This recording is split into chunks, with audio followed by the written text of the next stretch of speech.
नमस्कार दोस्तों, स्वागत है आपका मेरे इस प्यारे से चैनल द इंडियन एकेडमी पे। ये है आपका सेट 20। ऑलरेडी मैंने 19 सेट करा दिए हैं और टोटल 300 सेट कराने हैं। अगर आप मेरे चैनल पे नए हैं तो मैं आपको बता दूं कि मैं MTS का PYQ सीरीज़ करा रहा हूं, जिसमें से जितने भी 300 PYQs हैं मेरे, वो सारे सोल्व कराऊँगा मैं यहाँ पर GK का। ओके, और आज से ही मैं स्टार्ट कर रहा हूँ आपका इंग्लिश के लिए भी डेली 10 वर्ड मीनिंग्स। ठीक है, 10 वर्ड मीनिंग डेली। ओके, और वो वर्ड मीनिंग कहाँ से होंगे? तो आपके जो SSC में पूछे गए हैं आज तक के ना वर्ड मीनिंग्स, सिर्फ वही रहेंगे, सिर्फ PYQs वर्ड मीनिंग रहेंगे। डेली आप मेरे चैनल पे आइए, मेरे साथ 10 वर्ड मीनिंग कीजिए और अपने इंग्लिश के सेशन को भी मजबूत करिए, क्योंकि MTS जो होता है ना, इंग्लिश और GK से ही निकलता है। अगर आपका इंग्लिश GK मजबूत है तभी आप निकाल पाओगे। GK आप मेरे साथ प्रैक्टिस कर रहे हो, आपका स्कोर बहुत इंप्रूव होगा, इस बात की गारंटी है। इंग्लिश में अगर आपको प्रॉब्लम है एंटोनिम्स साइनोनिम्स के लिए, मेरे साथ जुड़ जाइए, उसका भी प्रॉब्लम दूर हो जाएगा। एग्ज़ाम तक मैं दोनों का प्रॉब्लम दूर कर दूंगा।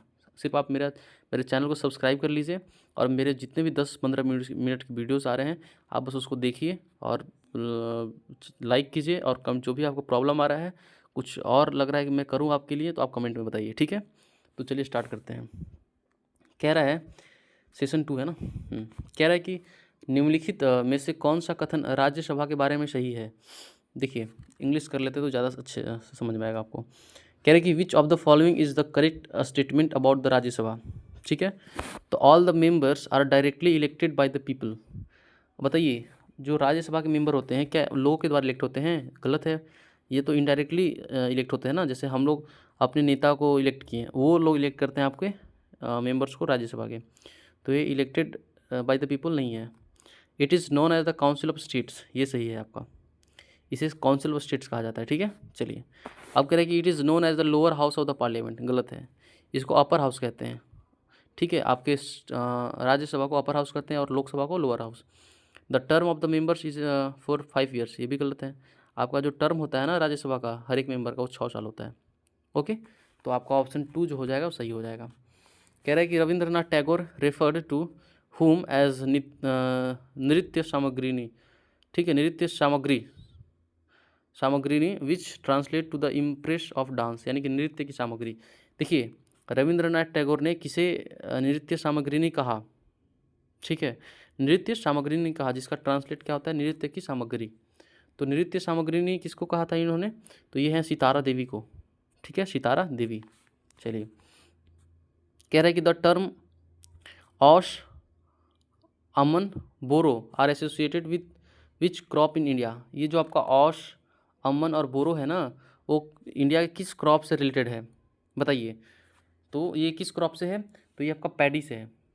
ठीक है, पैडी से है। तो ये होता क्या है? पहले बेसिकली आप इसको हिंदी में देख लीजिए। ये आउश, अमन और बोरो होता क्या है? तो ये प्रकार है। ठीक है, धान का। देखिए, धान का क्या है? प्रकार है। ओके, आपका जो आउश होता है ना, ये आपका होता है प्री मानसून में। मतलब प्री मानसून कब? यानी कि अप्रैल में। ठीक है, अप्रैल में। और ये कटाई कब होती है? तो जुलाई अगस्त में कटाई होती है आउश का। अमन कब होता है? तो अमन आपका मानसून में होता है। ठीक है, मानसून में होता है, मेन मानसून में, यानी कि जुलाई अगस्त में। और काटा कब जाता है?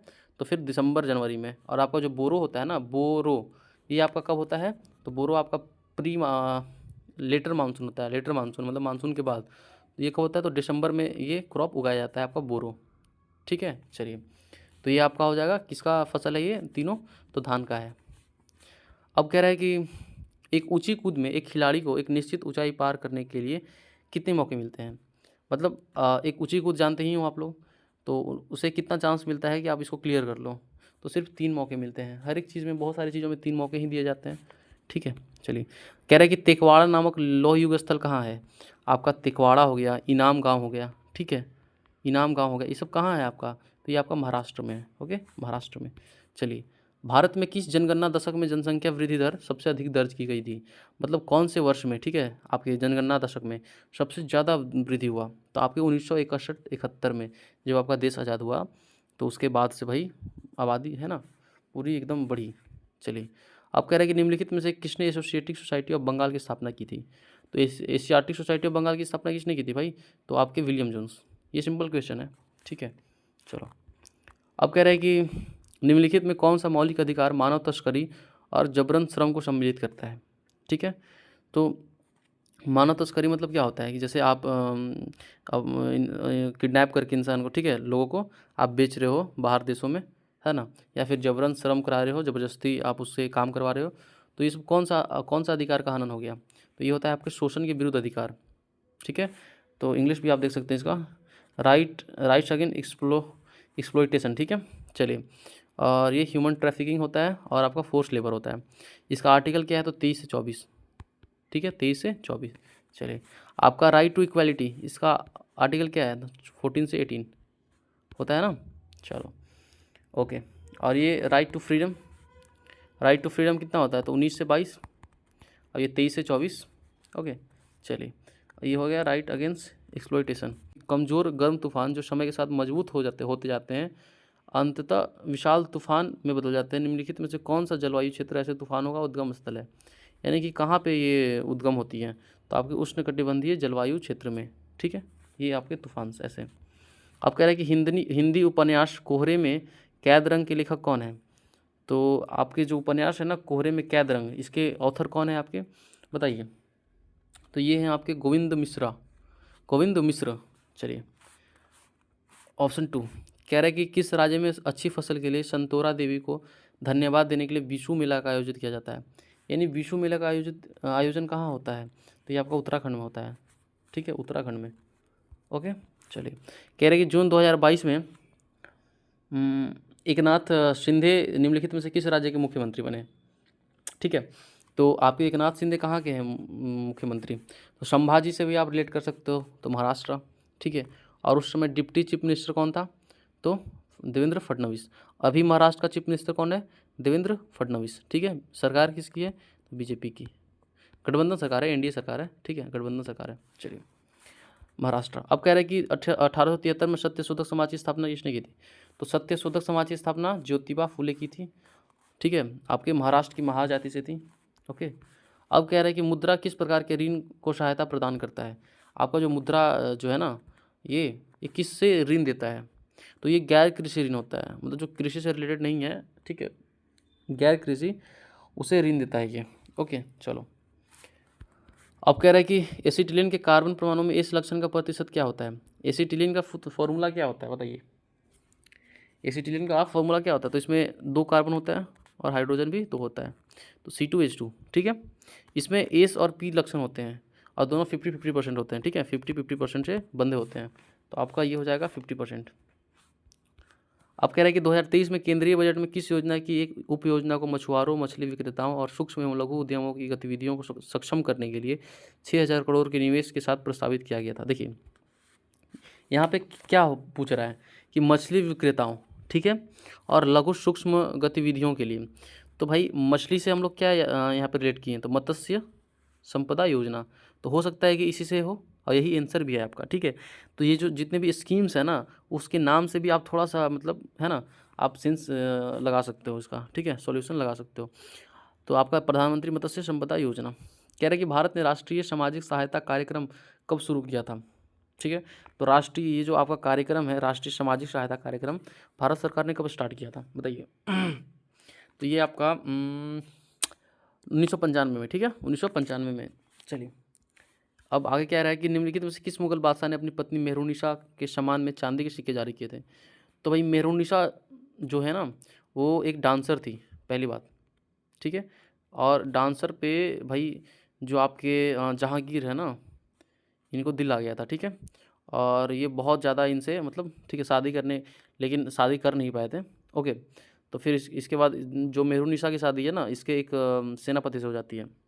ओके, बाद में जब वो सेनापति मर जाता है, तो फिर जहांगीर जो है इससे शादी कर लेते हैं।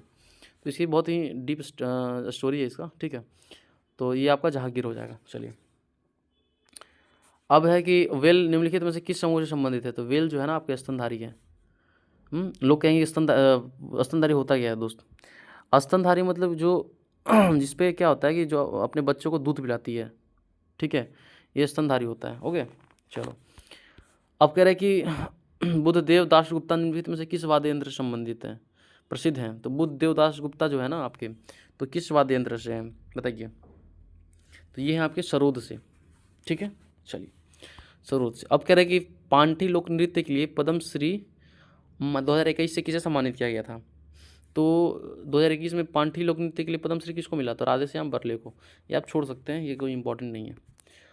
एनोरेक्सिया नर्वोसा एक खाने का विकार है जो विशेषता क्या है इसका? देखिए, एनोरेक्सिया नर्वोसा बहुत बार पूछ भी चुका है SSC-MTS में, ठीक है। मैं बता देता हूँ क्या होता है। असामान्य रूप से भारी शरीर का वजन, गलत। वजन कम करने का तीव्र भय, नहीं। वजन की विकृत धारणा, हाँ। मतलब आपको लगेगा ना कि आपका जो शरीर का जो वेट है ना वो बहुत ज़्यादा बढ़ रहा है, ठीक है। तो एक धारणा होगा, विकृत धारणा है, ये मानसिक बीमारी है, ठीक है। तो ये सही है। अत्यधिक व्यायाम करके वजन कम करने की कोशिश करना, आपको जैसे आपको लगेगा क्या कि मतलब मेरा वजन जो है ना बहुत बढ़ रहा है, ठीक है। तो आप क्या करोगे, अत्यधिक व्यायाम करोगे ताकि मैं वजन को क्या करूँ, कम करूँ, ठीक है। तो ये आपका C और D जो है ना आपका, इसका एनोरेक्सिया नर्वोसा का क्या है, एक तो विशेषता है, ठीक है, C और D। चलिए, निम्नलिखित में से कौन सा भारत का भौतिक प्रदेश नहीं है, फिजिकल एरिया नहीं है आपका, ठीक है। तो प्रायद्वीपीय पठार तो है, हिमालय पर्वत भी भारत में है, उत्तरी मैदान है, उत्तरी मैदान दक्षिण में, सब जगह है ना, उत्तरी दक्षिणी मैदान। तिब्बती पठार नहीं है, ये तिब्बत में है या फिर चाइना में कह सकते हो, ठीक है। ये प्रायद्वीपीय पठार इन डेक्कन प्लेट्यू। 2023 में आयोजित किस राष्ट्रीय खेल आयोजन का शुभंकर उज्ज्वला था? मतलब किस खेल का जो है ना शुभंकर जो है ना आपका उज्ज्वला था, ठीक है। मास्कोट भी बोलते हैं इसको, मैस्कोट इंग्लिश में। तो उज्ज्वला किस खेल का था? तो आपका क्या हो जाएगा बताइए। तो ये हो जाएगा आपका खेलो इंडिया युवा खेल, ठीक है, आपका 2023 का। चलिए, अब कह रहे हैं कि हड़प्पा सभ्यता में शहरों की योजना आमतौर पर दिशाओं के अनुदित सड़कों के साथ बनाई जाती थी। तो जो सड़क थे ना आपके, तो कार्डिनल बनाया जाता था। एक शहर में कार्डिनल नहीं था, ठीक है, एक शहर में कार्डिनल की व्यवस्था नहीं थी। अब ये बताइए आप कि किस शहर में कार्डिनल की व्यवस्था नहीं थी, आप कमेंट में बताइएगा मुझे, ठीक है। चलिए, तो आपका सारा क्वेश्चन खत्म हो गया है। मैं फिर से आपको बता दूं कि मैं फिर से इंग्लिश आज से इंग्लिश स्टार्ट करूंगा, ठीक है। इंग्लिश का वर्ड मीनिंग, ठीक है। आप मेरे साथ वर्ड मीनिंग को बिल्कुल मिस ना करिएगा, डेली बस 10 वर्ड मीनिंग मैं याद कराऊंगा आपको ट्रिक से, ठीक है। आप उसको याद कर लीजिएगा और उसी में से आपके एग्ज़ाम में भी बहुत सारे दिखेंगे, ठीक है। तो आप वीडियो को लाइक करिए और चैनल को सब्सक्राइब जरूर कर लीजिए। Okay, thank you, bye bye.